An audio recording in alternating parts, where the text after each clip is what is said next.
good. Sorry. Thanks for waiting. Man, I used to wake up at either 1 in the morning or 5 in the morning for my job. Now, leaving the house at 6:30 is like the biggest deal. But it's worth it because today I'm meeting up with a group.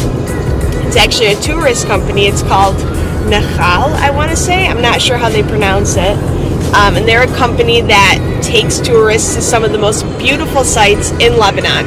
So even though the Middle East is known for war and chaos, Lebanon itself actually gets close to 1 million tourists a year because of its absolutely stunning sights, natural landscape, and beauty. So you're going to see 3 of the coolest areas of Lebanon today. I'm super excited because even though I work here, I barely ever go and venture out that way. So I'm taking you along with me, and I will see you there. Just a young gun with a quick fuse. I was uptight, wanna let loose. I was dreaming of bigger things and wanna leave my old life behind. Not a yes sir, not a follower. Fit the box, fit the mold, have to see.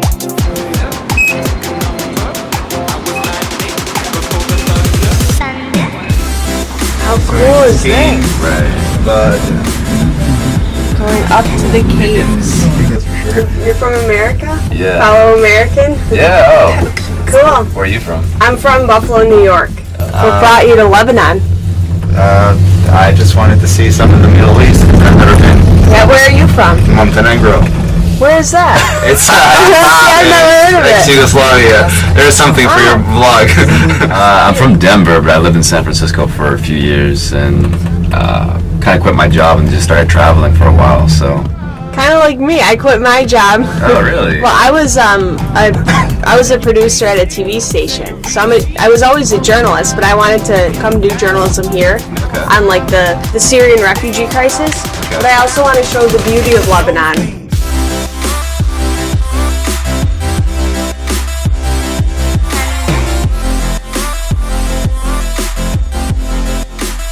So there are no cameras allowed in Jeita.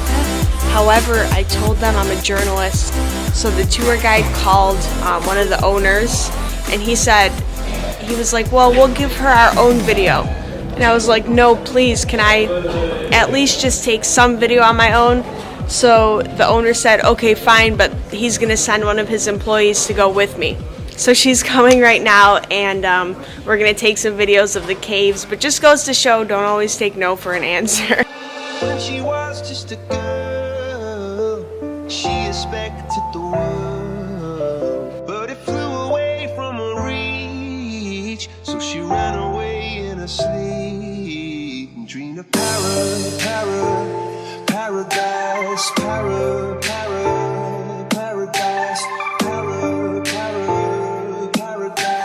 Every time she closed her eyes.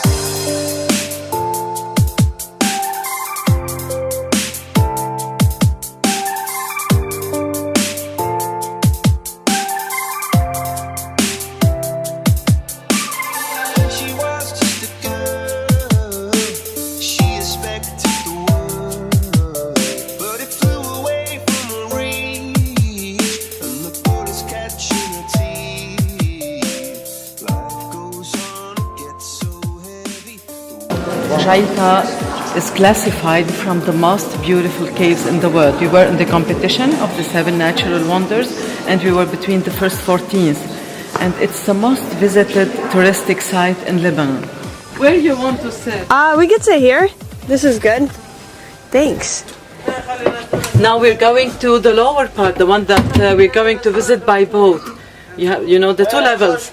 We finished our foot visit, our walking visit, and now we're going to the lower one. Thanks, Milad.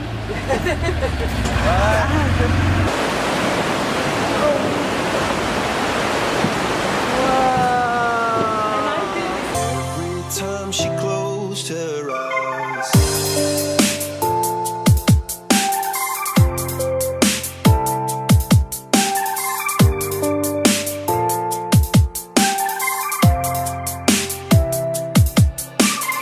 She was just a girl, she is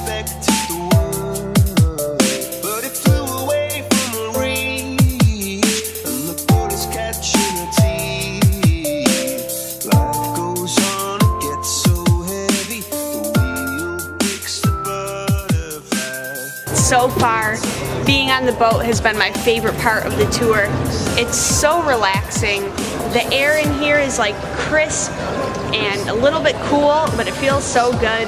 The water is crystal blue. You're literally right beside the rocks, and I don't know, it's just magical.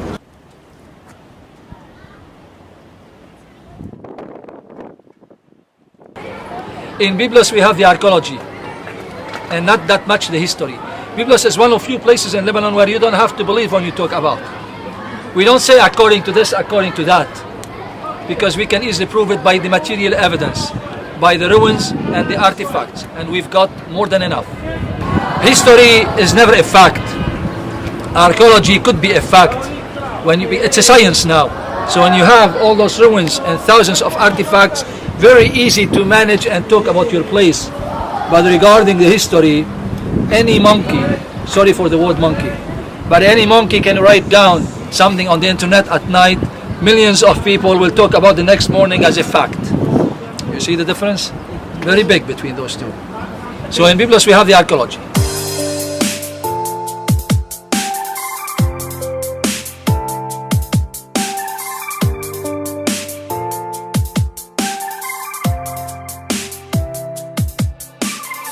She was just a girl. She expected the world, but it flew away from her reach, and the bullets catching her teeth. Life goes on, it gets so heavy. The wheel breaks the butterfly. Every tear a waterfall. In the night, the stormy night, she closed her eyes. So all of these shops actually end up closing at night, and this whole strip is just an open bar. So I've been here before at night, and it's a totally different vibe. That's for another vlog.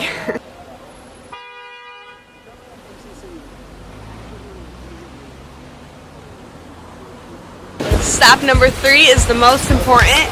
We are at a restaurant called Makhlouf for lunch, and check out this view. Right on the Mediterranean Sea here in Juni. We're getting the full traditional Lebanese lunch. Let's do this.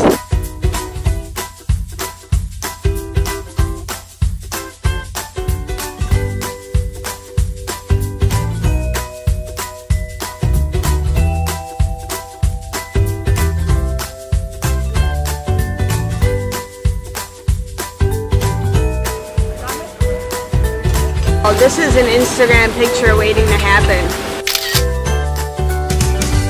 This guy is selling nuts and dried fruit out of his car, and I've never been more tempted. Alright, I get to go in with the tour guide himself. Thank you. Wow.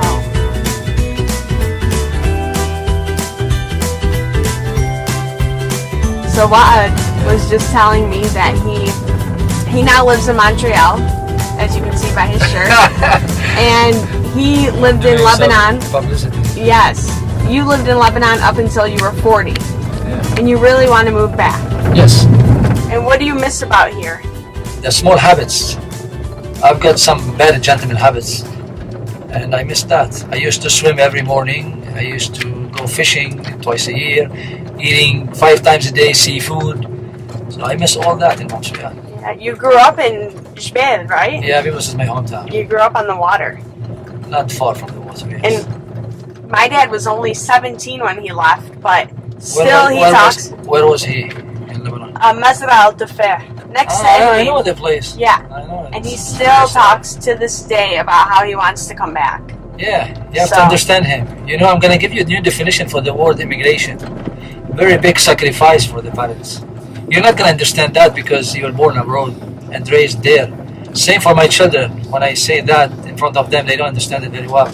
But the word immigration for parents, mother or father, is a huge sacrifice. People should take that in consideration when they decide to make that move.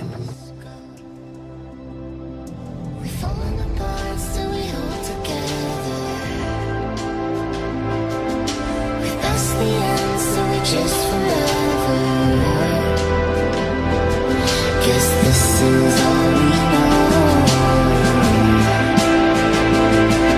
This feeling's all we know.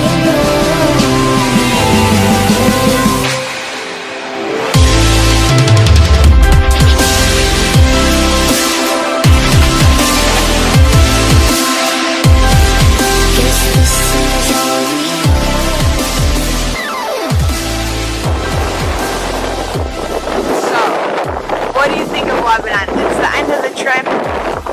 You came from San Francisco. What's the overall opinion? Lebanon's a beautiful country. I think the best way to describe it is organized chaos. Would you say that the things you see about the Middle East on the news and just in general are different from what you actually experience? No, absolutely. I mean, especially like Western cultures, like in America, you see the negative things. Traveling to the Middle East. It's like anything can happen anywhere. Like, for example, like the Las Vegas shootings. I feel safer in Beirut, Hamra, walking home at night than I did when I lived in San Francisco or in Oakland. Wow, I told my family the same thing. Every time lately, especially after Vegas, when they call and check on me, I'm like, guys, I feel safer here. Right. Have you noticed how, like, the people here really look after you? And, like, you almost feel safer around people here, in a way? I mean, I haven't seen any theft or muggings or anything like that. Just no problems. It seems like, people maybe are a little less courteous in the terms of like small talk and acknowledging, but overall you just feel safer here. Yeah. Yeah. Cool, thank you so much. That was great. Yeah, you're welcome. I really wanted an American perspective. What about this view? It's beautiful. So that's a wrap. This has been one of my favorite days in Lebanon ever. If you ever get a chance to come here and you want to go on a tour, I highly recommend you choose Nahal. And I hope you get this tour guide. Thank you very much. Not only does he know what he's talking about, but he's so passionate about Lebanon, and he's so passionate about showing the beauty of Lebanon. And I appreciate it. Thank it's you. been one of the best days. Thanks for watching. Just a young gun with a quick fuse. I was uptight.